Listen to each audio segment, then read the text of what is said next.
Nifty fifty একটা down ট্রেন্ডে চলছে আর প্রচণ্ডভাবে ফল হচ্ছে। প্রত্যেক দিনই দেখতে পাবেন যে মার্কেট ডাউনের দিকে যাচ্ছে, কিন্তু কোথায় মার্কেট থামবে বা কোথার থেকে রিভার্সাল আসার চান্সেস রয়েছে সেটা কোনোভাবেই বোঝা যাচ্ছে না।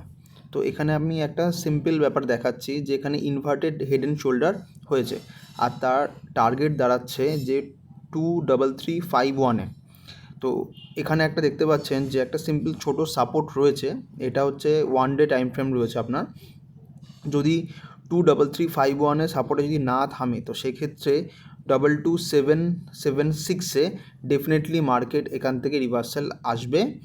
তো আপনারা যদি কোনো প্ল্যান করে থাকেন যে কোথায় ইটিএফ বা ইনভেস্ট করবেন বা আপনি মিউচুয়াল ফান্ডে ইনভেস্ট করবেন বা ভালো স্টকে যেগুলো নিফটি ফিফটির মধ্যে রয়েছে, তো এই পজিশান থেকে মার্কেট যেখানে রয়েছে এই পজিশান থেকে আর সেই স্টকের যদি কোনো সাপোর্ট বা রেজিস্ট্যান্স তো হবে না, এখন সাপোর্টই থাকবে, তো সাপোর্টে রয়েছে, তো সেইখানে আপনারা ইনভেস্ট করতে পারেন।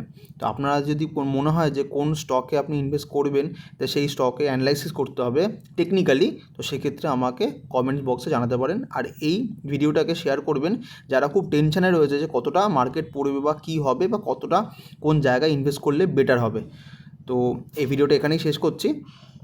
আর ডিসিপ্লিনভাবে করুন আর সেফলিভাবে করুন, আর যেখানে আর লজিক্যালি করবেন। যেখানে খুশি মনে হলো ইনভেস্ট করে দিলাম, যেটা এখন মার্কেট ডাউনে রয়েছে বলে আমি করে দিলাম সেটা নয়, কিন্তু লজিক্যালি কোথায় ইনভেস্ট করলে বেটার পজিশানে আপনি করবেন তো সেটা দেখে নেবেন। তো থ্যাংক ইউ সো মাচ। এই ভিডিওটাকে ডেফিনেটলি শেয়ার করবেন সবাই।